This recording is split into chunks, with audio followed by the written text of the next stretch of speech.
एक चुनाव, एक राष्ट्र, एक चुनाव, एक राष्ट्र, एक चुनाव। यूथ की है यही पुकार। एक राष्ट्र एक चुनाव जो मैटर ऑफ नेशनल इम्पोर्टेंस है।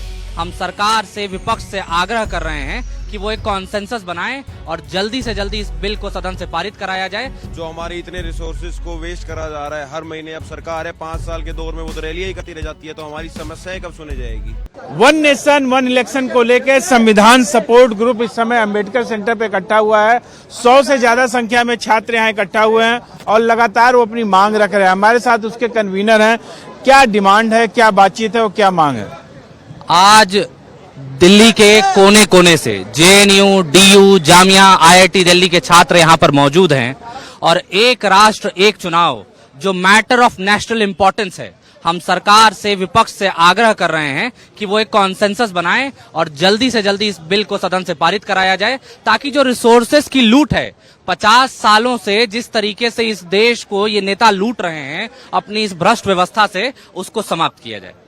और संख्या बहुत कम है, संख्या को लेके क्या कहेंगे आप? संख्या इतनी रहेगी कि आज पूरा देश देखेगा और संसद के सामने आज कोई भी दीवार हमारे सामने इस देश के युवाओं को, इस छात्र समुदाय को रोक नहीं पाएगी। कहाँ तक मार्च करेंगे? अम्बेडकर सेंटर से कहाँ तक जाने का है? हम पार्लियामेंट गेट तक जाने की सोच रहे हैं और वहां पर बैरिकेटिंग है, बैरिकेटिंग को पार करना है और हम तब तक बैठे रहेंगे जब तक आदरणीय प्रधानमंत्री जी स्वयं आकर हमारे मुद्दों को सुने और उसको मजबूती से मानने का प्रयास। और भी छात्र हैं यहाँ पे, क्या डिमांड है आपकी? सरकार से क्या मांग?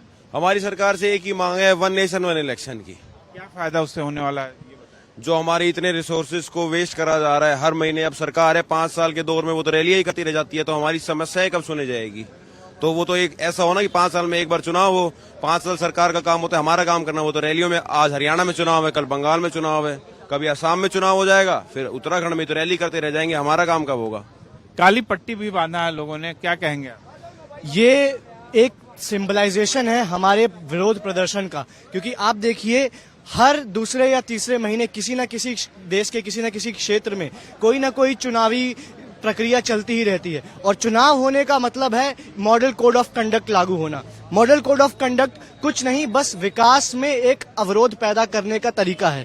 जब 800 दिनों तक किसी देश में मॉडल कोड ऑफ कंडक्ट किसी भी क्षेत्र में रहेगा तो आप बताइए कैसे विकास होगा और कैसे लोगों की जो समस्याएं हैं उनको सरकार दूर करेगी। जो रिसोर्सेज समस्याओं को दूर करने में, इंफ्रास्ट्रक्चर आने में, उसमें लगने चाहिए थे, उनका दुरुपयोग किया जा रहा है आए दिन दूसरे तीसरे राज्य में चुनाव करवाने में। तो इसी के विरोध प्रदर्शन में हमने इस काली पट्टी को बांधा है ताकि एक सिंबलाइज्ड मैसेज जा सके सरकार तक कि हमारी डिमांड्स क्या क्या हैं। देश का युवा मांग कर रहा है कि एक देश एक चुनाव हो, वन नेशन वन इलेक्शन हो, और जो संसाधनों की जो आप देखिए बर्बादी होती है, चुनाव में पूरा तंत्र लगा होता है चुनाव जीतने के लिए, जिसमें कि सरकार को जो विकास के कार्य करने होते हैं उनकी गति धीमी हो जाती है। देखना होगा कि युवाओं के इस प्रदर्शन के बाद संसद क्या फैसला लेती है। कैमरामैन पवन के साथ रमेश कुमार सिंह, भारत एक्सप्रेस।